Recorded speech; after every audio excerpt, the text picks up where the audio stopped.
How many times have you set up for the perfect wind just to have an old nanny doe sneak in and ruin your hunt? It's happened to all of us. Keep watching, and I'm going to show you exactly how to deal with that. Let's get after it. My name is Matt, and I live for moments like these. Guys, I killed the biggest buck of my life this morning. I'm far from an expert, but using persistence and a little bit of luck, I'm able to make some pretty cool things happen.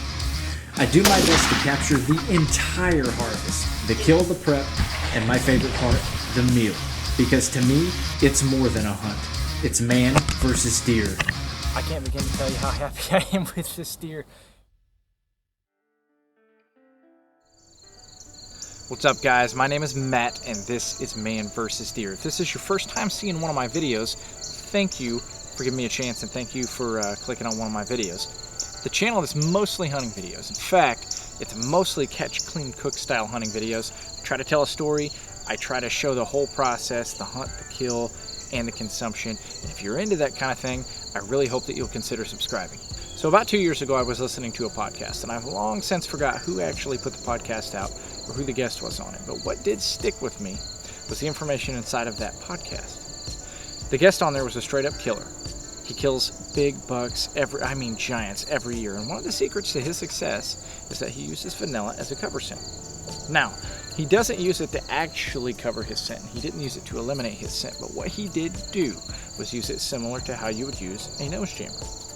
Vanilla is such a strong, overwhelming scent that it can kind of overwhelm a deer's nose. And whereas it isn't a magical antidote or anything like that, he was saying that it could buy you an extra 30-45 seconds for a shot, and it could confuse the deer's nose enough to where they wouldn't blow and they wouldn't scare so bad that they ruin the rest of your hunt. And when I heard that, I knew that I had to try this for myself. Well, the next question is, guys, is how do you make it, and then how do you apply it? Making it could not be simpler. I take a spray bottle and I fill it most of the way with water. I then take some vanilla extract and I'm going to dump it into the spray bottle until it is the consistency of sweet tea. A little bit of this stuff goes a pretty long ways, and so you don't have to put a ton in here.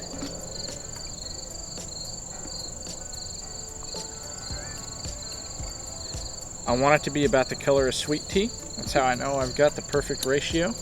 I don't think you can overdo this. You could probably undershoot it, but you can't really overdo it because the whole purpose of this is to overwhelm a deer's nose, and the more you have, the easier that's going to be. I'll then give it a little shake to mix it up, and that is it. As far as the application, I will just lightly spray myself. I just sprayed myself. I didn't spray my hunting gear or my stand or my bow.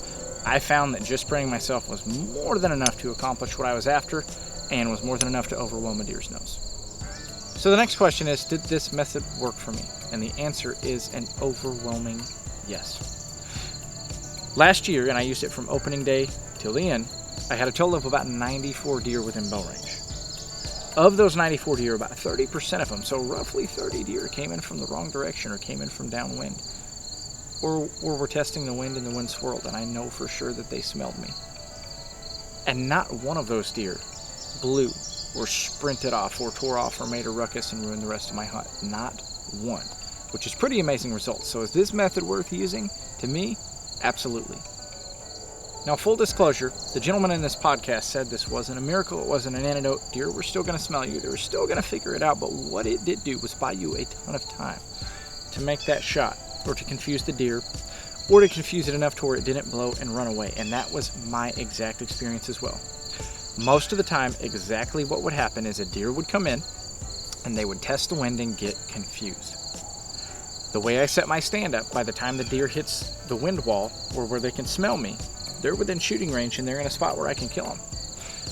And in my experience, when they started testing the wind from that time period, it was at least 30 seconds, most of the time closer to a minute, that deer stood there smelling the wind and trying to figure stuff out. When they did figure stuff out, they didn't blow and they didn't bust out of there in a loud, awkward manner. Most of the time, they would just put their head down and walk back the way they came, or continue the way they were going in a little awkward, nervous walk. But they were still very killable, and most importantly, they never blew, alerting other deer that I was there and potentially ruining the rest of my hunt. Well guys, that's all for this video. I really appreciate you guys watching, and hopefully you were able to take something from this video that you're going to be able to use next time you go hunting. If you're new to deer hunting, or you're trying to figure out terrain, there's going to be 2 videos that show as this video closes out, and they are from my terrain series. I did an entire series on terrain, what features that you're going to look for when you're hunting deer, how to find them on a map, and then how to hunt them. The first video is a general overview. The second video of every series kind of dives into each terrain feature specifically and tells you exactly how to hunt it, how to scout it, etc. Really good info there. Make sure you click on those videos and give that a watch if you're trying to learn how to hunt deer terrain more effectively. Again guys, I really appreciate you taking the time to watch a man versus deer video. Take care and good luck in the woods.